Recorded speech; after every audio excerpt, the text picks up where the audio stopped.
오늘도 하나님을 찬양하며 하나님께 나가겠습니다.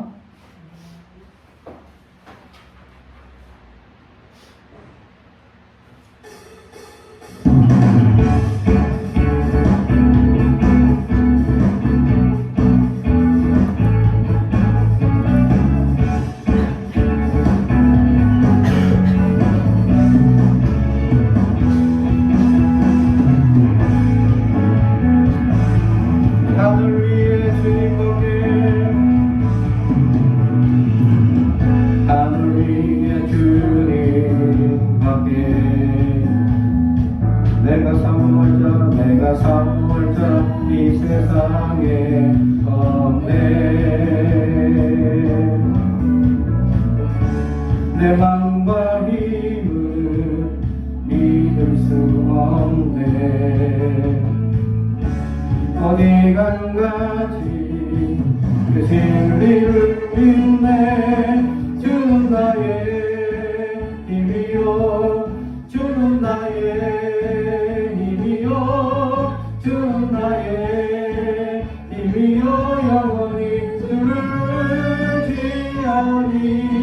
주는 나의 힘이요, 주는 나의 힘이요, 주는 나의 힘이요.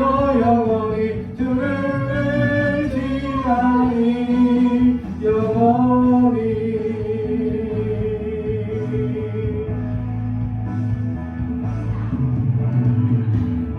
하늘 위에 주님밖에 내가 사모을 자, 내가 사모을 자 이 세상에 없네. 내 마음과 힘을 믿을 수 없네. 어디 한 가지 그 진리를 믿네. 주는 나의 힘이요, 주는 나의 힘이요, 주는 나의 힘이요. 영원히 주를 지하니. 주는 나의 힘이요, 주는 나의 힘이요, 주는 나의 힘이요. 영원히 주를 지하니. 영원히.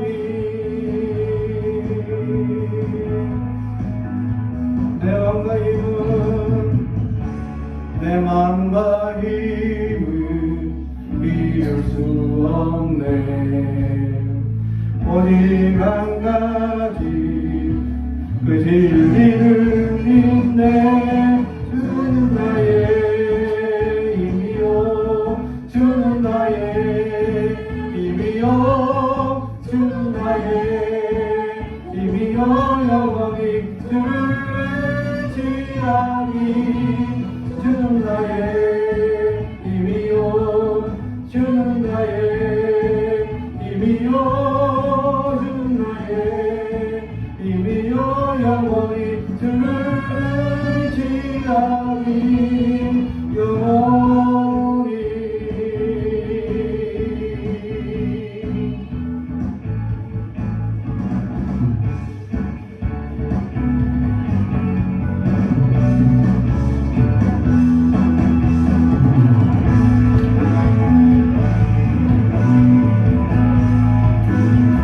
할렐루야.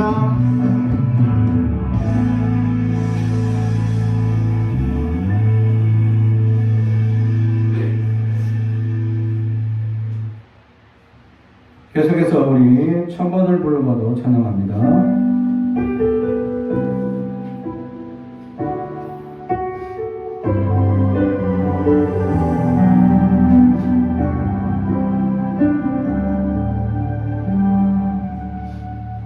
천번을 불러봐도 내 눈에 눈물이 멈추지 않는 것은 십자가의 그 사랑. 나를 살리려 지신 그 십자가. 모든 물과 비 나의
찾는 것은 십자가의 그 사랑, 나를 살리려 지신 그 십자가, 모든 물과 피 나의 더러운 죄 씻으셨네.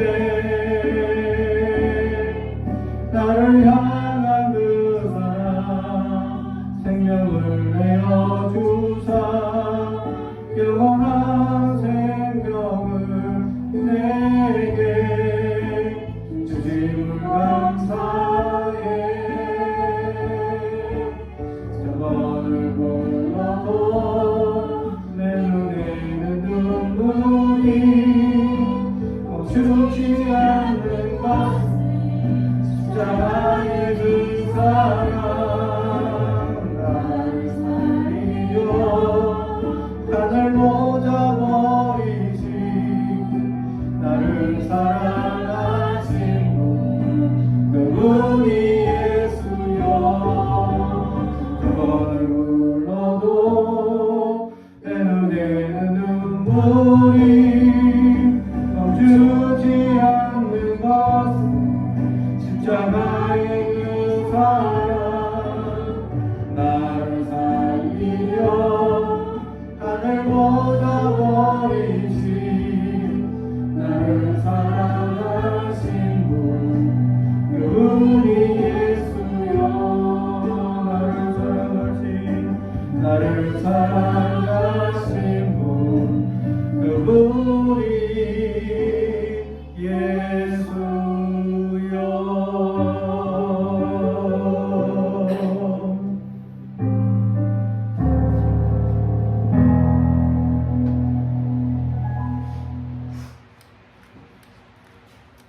오늘 우리에게 주신 하나님의 말씀은 마가복음 3장 31절에서 35절의 말씀입니다. 마가복음 3장 31절에서 35절의 말씀입니다.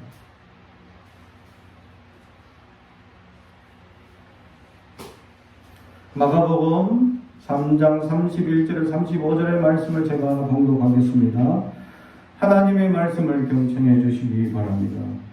그때 예수의 어머니와 동생들이 와서 밖에 서서 사람을 보내어 예수를 부르니, 우리가 예수를 둘러 앉았다가 여짜오되 보소서 당신의 어머니와 동생들과 누이들이 밖에 쳤나이다. 대답하시되 누가 내 어머니며 동생들이냐 하시고 둘러 앉은 자들을 보시며 이르시되 내 어머니와 내 동생들을 보라. 누구든지 하나님의 뜻대로 행하는 자가 내 형제요 자매요 어머니니라. 아멘. 우리 가슴에 손을 얹고 축복의 언어합니다. 나는 하나님의 사람입니다. 축복의 사람입니다. 우리 가정은 영혼이 자연자같이 범사가 잘되고 강건해지는 가정입니다. 우리 교회는 번성하고 창대하게 되며 하나님의 언약이 이루어지는 교회입니다. 아멘. 오늘 말씀의 제목은 그리스도의 형제 자매라는 제목의 말씀으로 은혜를 나누고자 합니다. 우리는 그리스도 안에 있으면 모두가 형제 자매라는 거죠. 피를 나눈 형제 자매보다 더 사랑이 넘치는 형제 자매가 된다라는 사실이죠. 사실 피를 나눈 형제 자매들은 잘 싸워요. 뭐만 조금만 섭섭하게 대해도 많이 삐져요. 이 피를 나눈 형제들이 쉽게 삐지는 이유가 무엇 때문이냐? 바람이기만 하기 때문이죠. 이렇게 해주기를 원하고 이렇게 해주기를 원하는 것 이상의 선이 있는데 이것을 못해야 하니까 자꾸 서운한 감정, 분노의 감정, 연약한 감정이 자꾸 나가서 잘 싸우게 되어 있다. 왜? 누가 자꾸 분노를 내고 있어요? 뒤로 자꾸 쳐다보고. 그죠?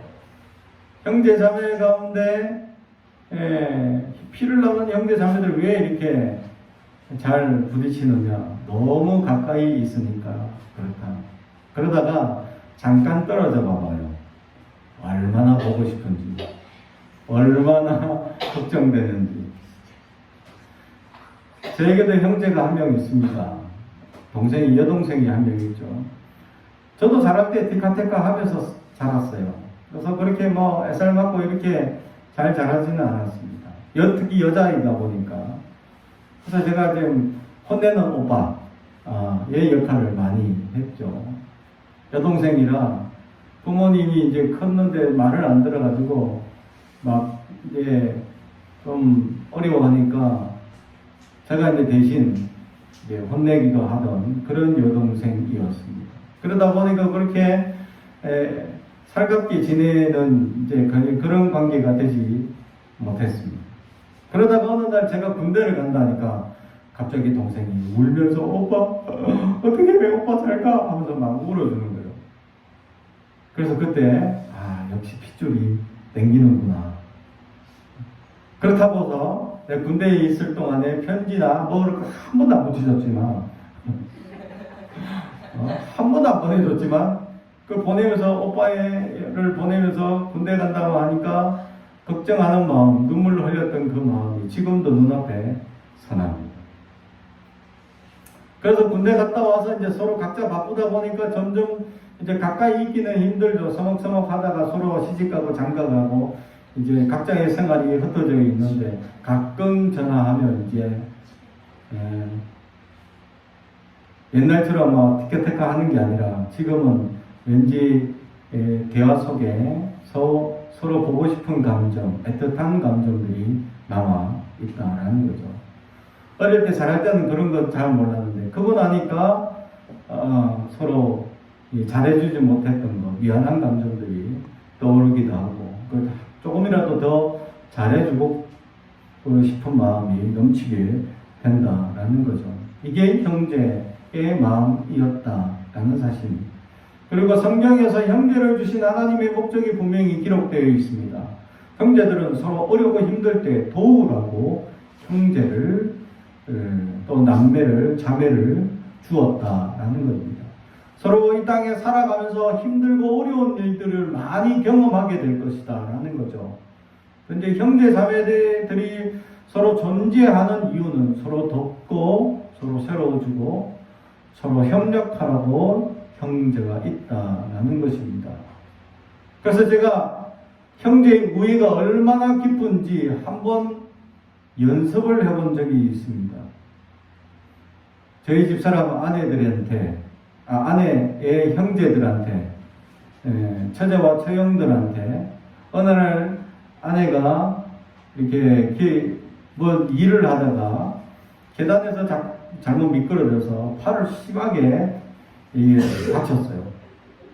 그래서 팔이 엄청 부었어요. 그리고 그렇게 멍이 든 겁니다.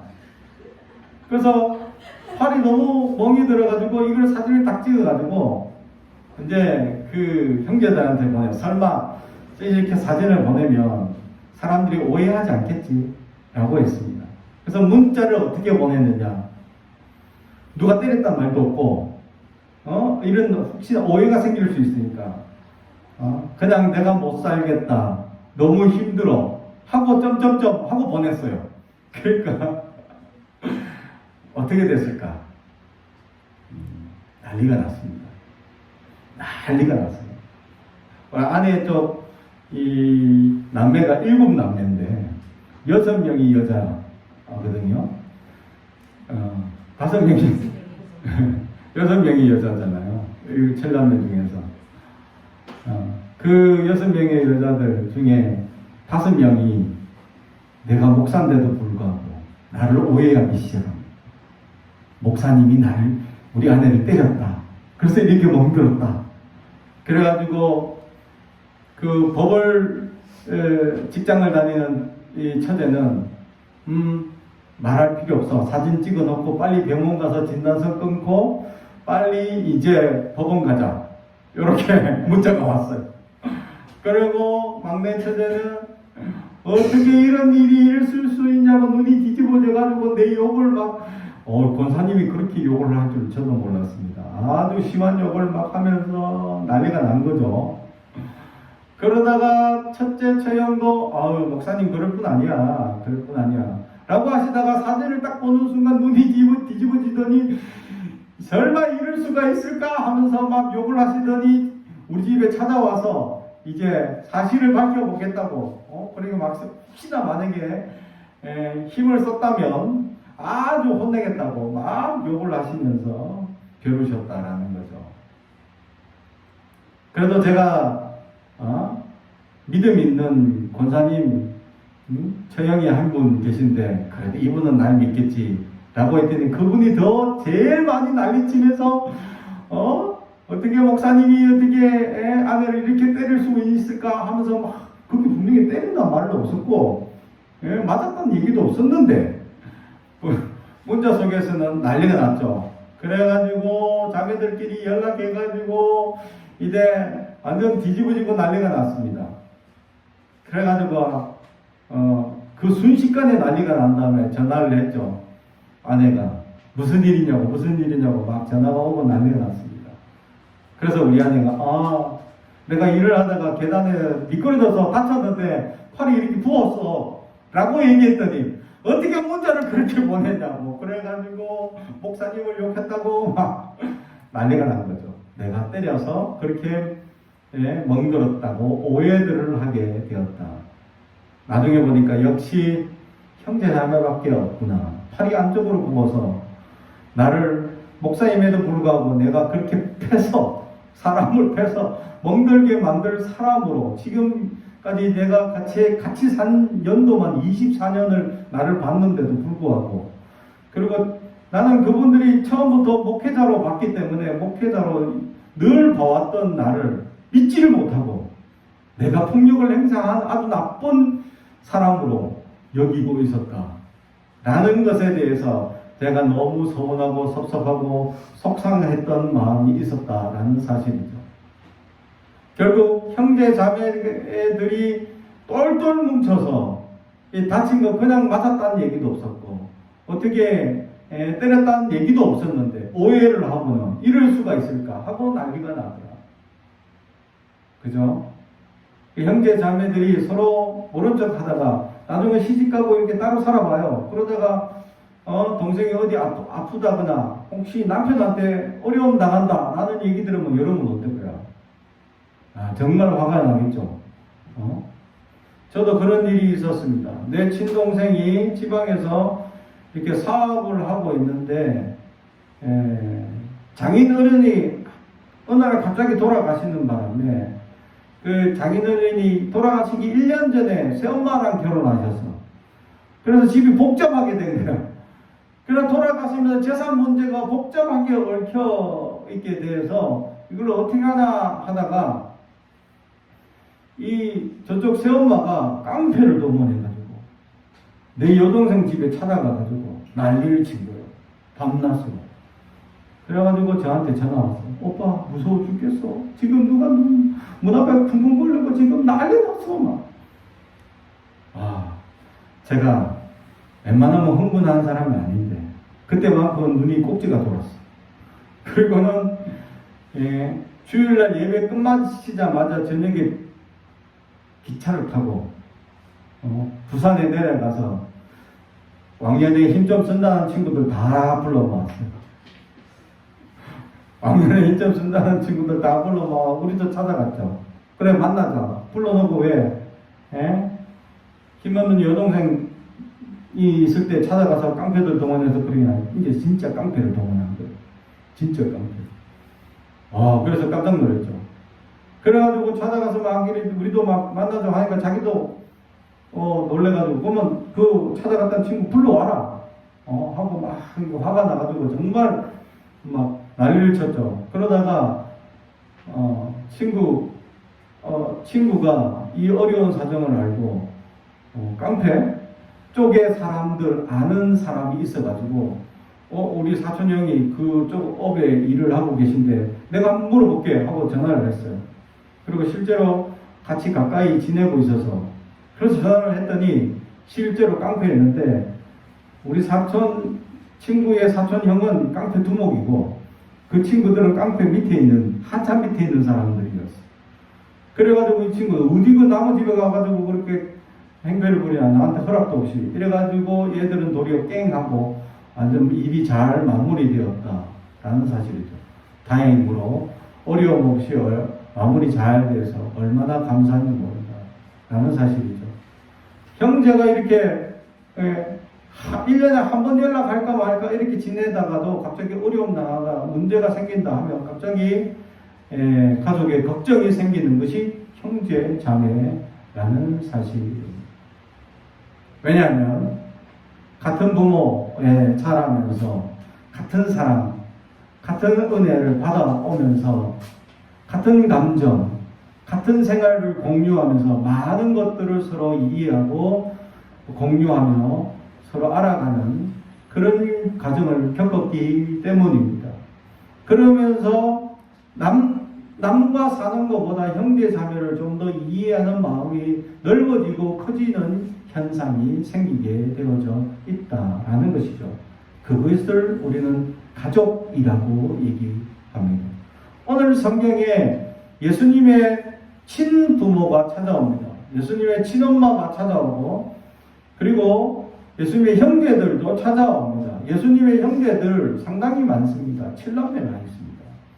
예수님이 첫째고 그 후로 쭉 형제들을 낳았죠. 그 중에 이 예수님의 어머니는 누구냐? 혹시 여러분 성당에 가면 입구에 마리아상이라고 딱 해놨죠. 그게 엄마입니다.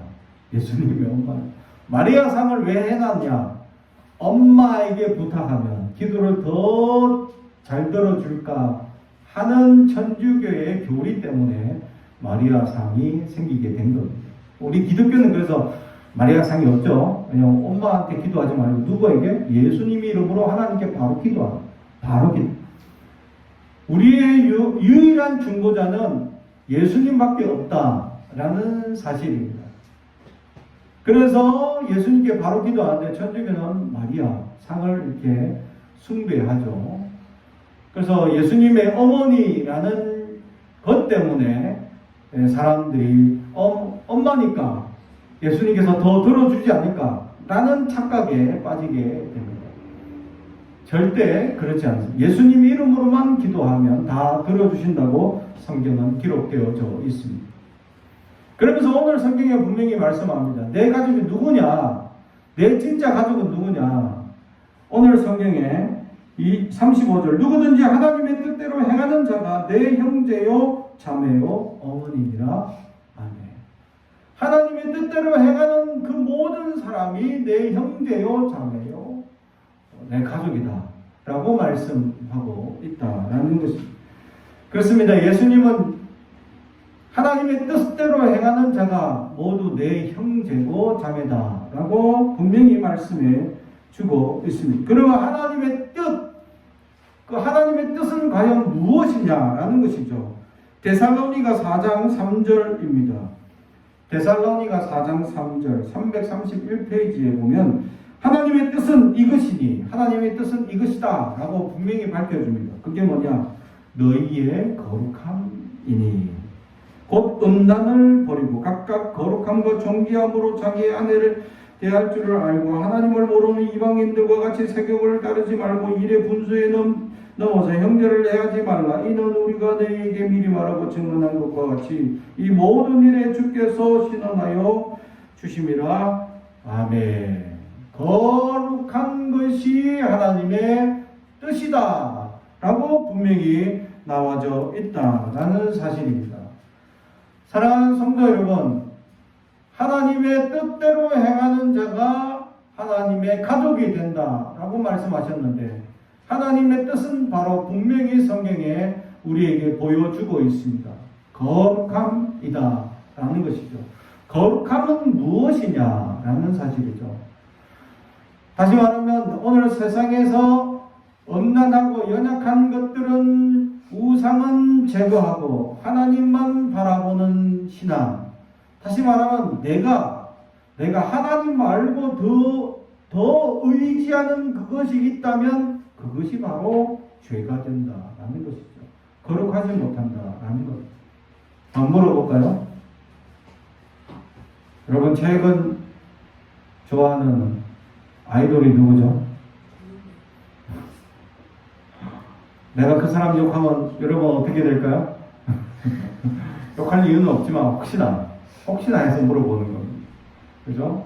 내가 그 사람 싫어한다. 여러분이 너무 좋아하는 누군가 있어. 근데 이 사람 개인적으로 별로입니다. 라고 얘기하면 여러분 나를 원수 삼아 미워할 수도 있겠죠? 왜? 사람을 너무 좋아하게 되면 그런 현상이 나타납니다. 그래서 이런 얘기가 있죠. BTS를 잘못 욕했다가는 아미에게 테러 당할 수 있다라는 사실입니다. 그죠? 세계적으로 아미들이 있으니까, 그죠? 어디서 어떻게 혼날 줄 모른다라는 사실이죠. 하나님보다 사람을 더 사랑해서는 안 된다라는 사실입니다. 사랑하는 성도 여러분, 내가 좋아하는 존재가 하나님의 최고가 되어야 되고, 내가 좋아하는, 내가 존경하는 사람이 하나님이어야 된다라는 사실이죠. 근데 우리는 하나님의 뜻대로 살지 아니하고 내가 사람의 뜻대로 사람의 생각대로 사람을 좋아하고 세상의 것들을 따라가게 되는 이 마음들을 멀리하라는 것입니다.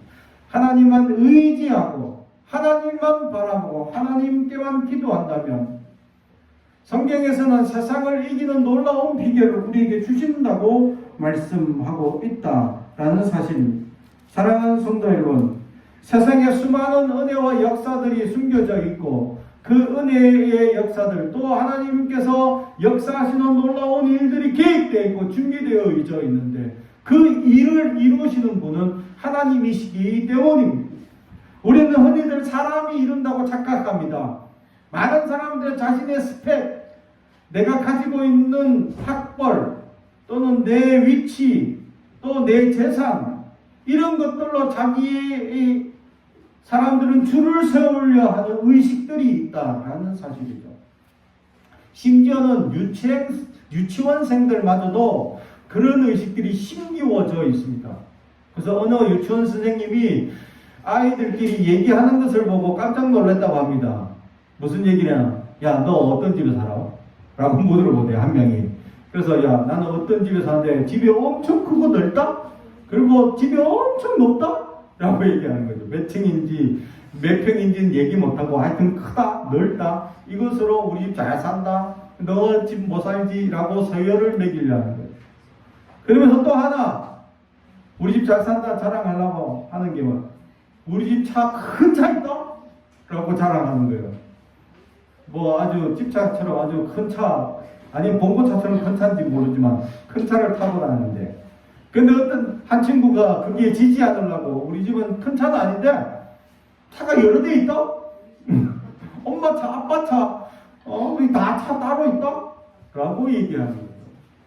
이렇게 세상 사람들은 자기가 가지고 있는 것들로 줄을 세우고 서열을 가지려 하는 세상적 권세와 이야기들이 있습니다. 이렇게 줄을 세우고 이렇게 해야지 자기가 가지고 있는 스펙에 따라서 세상을 이기고 세상에서 뭔가 자기가 뛰어난 사람인 줄 착각합니다.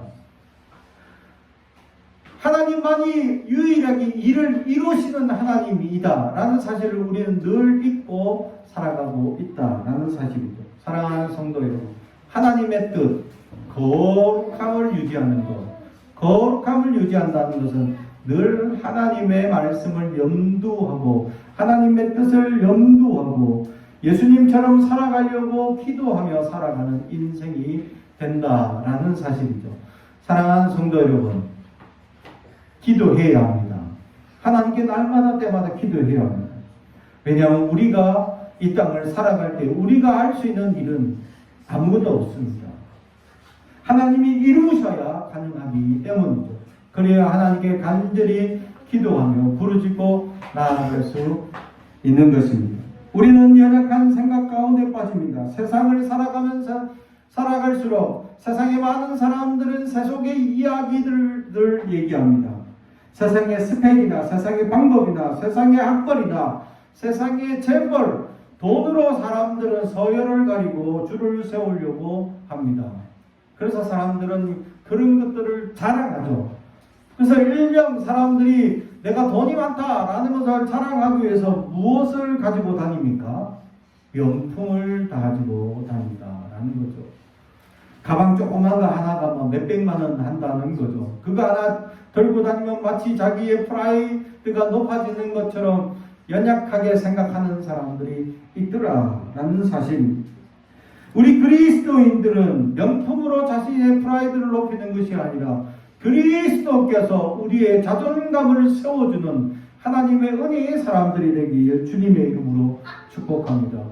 우리는 연약하고 부족합니다. 그러나 하나님께서 우리와 함께 하신다면 모든 일들을 이루시는 놀라운 일들이 가능할 것이다 라는 것을 오늘 성경은 우리에게 가르쳐 주고 있다라는 사실이죠. 그래서 4장 11절 마가복음 4장 11절에 보면 이르시되 하나님 나라의 비밀을 너희에게 주었으나 외인에게는 모든 것을 비유로 하나니 이는 그들보다 보기는 보아도 알지 못하며 듣기는 들어도 깨달지 못하게 하여 돌이켜 죄사함을 얻지 못하게 하려 함이라 하시고 아멘. 하나님께서 우리에게 비밀을 알려주시고 비밀을 깨닫게 하여 주시고 소망을 주시는데 그 비밀의 핵심이 뭐냐? 바로 그리스도다라는 사실을 깨닫게 된다라는 사실이죠. 그렇습니다. 예수의 이름으로 기도하면 모든 것을 이룰 수 있다고 분명히 성경은 우리에게 가르쳐줍니다. 그것이 권세고 이것이 능력이다라고 성경은 우리에게 말씀해 주고 있습니다. 사랑하는 성도, 기도하십시오. 사랑하는 성도, 주님의 이름으로 부르짖으며 나아갈 수 있기를 바랍니다. 예수님의 이름으로 기도하면 하나님께서 반드시 들어 응답하시고 역사하시고 세상의 주관자이신 하나님께서 우리를 들어서셔서 놀라운 일들을 이루어 가실 줄로 믿습니다. 그래서 여기에 앉아있는 우리 중고등부 아이들이 나중에 대통령이 나올지 장관이 나올지 스스로 비웃지 마세요. 스스로 비웃지 마시고 대통령이 나올지 장관이 나올지 아니면 유명한 기업가가 나올지 누가 알겠습니까? 꿈을 가지고 하나님이 이루어 가시는 소망으로 기도하면 하나님이 나를 만들어 가십니다. 하나님이 만들어 가시고 기회를 제공해 주신다는 것. 그러면 놀라운 일들을 이루어 가시는 엄청난 일을 이루어 가시게 된다라는 사실입니다. 어느 교회 그렇게 큰 교회 목사님이 아니신데 조그마한 교회 목사님이신데 당신이 이제 그래도 목회를 하며 큰 일을 하나 이루고 싶은 소망이 있었는데 하나님께서 자기에게는 너무나 교회가 작기 때문에 그 일을 이루어지지 않는다라는 사실이죠. 그래도 큰 꿈을 가지고 하나님께 기도하고 나아가니까 하나님께서 일을 만들어 가시는 놀라운 일들이 이루어지더라라는 것이죠. 평양에 우리 통합측이 교단이 지어준 교회가 하나 있습니다. 교회가 있어요. 그래서 이 북한에다가 교회를 짓는 이 사업을 작은 교회 목사님이 이루어 가셨는데 어떻게 이루어 가셨냐? 마침 그때 북한에서 한참 미사일을 개발할 때였습니다. 그러니까 개발한다 막 이러니까 사람들이 북한에 대해서 도와주면 안 된다라는 여론이 형성되는 상황이었죠. 근데 북한의 교회를 짓는 사업은 몇 년 전부터 계획했고 이미 돈이 거의 90% 모아진 상태였기 때문에 이제 실행만 앞두고 있는 상황이었습니다. 근데 아무도 실행을 하지 않으려는. 그래서 크고 유명한 목사님들 보고 부탁을 했어요. 목사님 좀 하셔야 되지 않습니까? 하니까 아무도 안 해. 근데 그때 마침 그 목사님이 그 일을 만든 자기가 맡고 싶어서 맡아진 게 아니라 지금 북한 여론이 안 좋아서 북한 담당 부장이 되었는데 다른 사람 다 싫어하니까 당신이 하십시오. 이렇게 돼가지고 자신이 하게 되었다. 그런데 그 일을 하는 도중에 북한과 화해하게 되고 다시 좋아지는 관계가 돼서 이 사업이 갑자기 급격하게 좋아지게 되고, 그래서 북한에 교회를 짓는 사업이 잘 이루게 되는데, 원래는 이런 일을 하려면 한 몇천 명 교인 되는 목사님이 해야 될 일을 150명도 안 되는 교인을 하고 있는 목사님이 그 일을 이루시게 되었다라는 사실이죠. 하나님이 일을 이루실 때 사람들이 계획할 때는 큰 일은 큰 사람이 하고, 큰 일은 큰 교회가 하고, 큰 일은 뭐 이런 일들로만 계획하지만 하나님이 만들어 가신다면 우리가 알 수 없는 놀라운 일들을 계획하고 준비하고 부어주실 줄 우리는 알 수가 없습니다. 그러므로 꿈을 가지고 소망을 가지고 하나님이 이루어 가시는 놀라운 은혜를 경험한, 그것이 바로 거룩함을 유지하며 살아간다면 하나님의 뜻대로 행한 자임을 알고 하나님의 가족이 되어서, 하나님 예수 그리스도의 가족이 되어서 예수님의 축복을 온전히 누리며 살아가 하나님의 위대한 일을 이루어 나가는 위대한 성도들이 될 줄로 믿습니다. 기도하겠습니다. 사랑하는 저희 가득하신 아버지 하나님, 감사합니다. 오늘도 우리에게 말씀을 주시니 감사합니다. 하나님, 우리는 작고 연약한 자이나 하나님께서 우리를 들어 쓰신다면 하나님의 위대한 역사가 우리를 통하여 이루어질 줄 믿사오니 하나님께서 역사하여 주시옵소서. 아버지 하나님, 나라를 꿈꾸는 아이들이 되게 하시고 소망이 넘치는 우리 중고등부 아이들이 되게 하시고 우리 꿈꾸는 교회 모든 성도들이 하나님의 놀라운 꿈을 꾸게 하옵소서. 그래서 이를 이루시는 여호와 앞에 그 일을 이루어가는 종들로 쓰임받게 하옵소서. 감사드리며 예수님의 이름으로 기도하옵나이다. 아멘.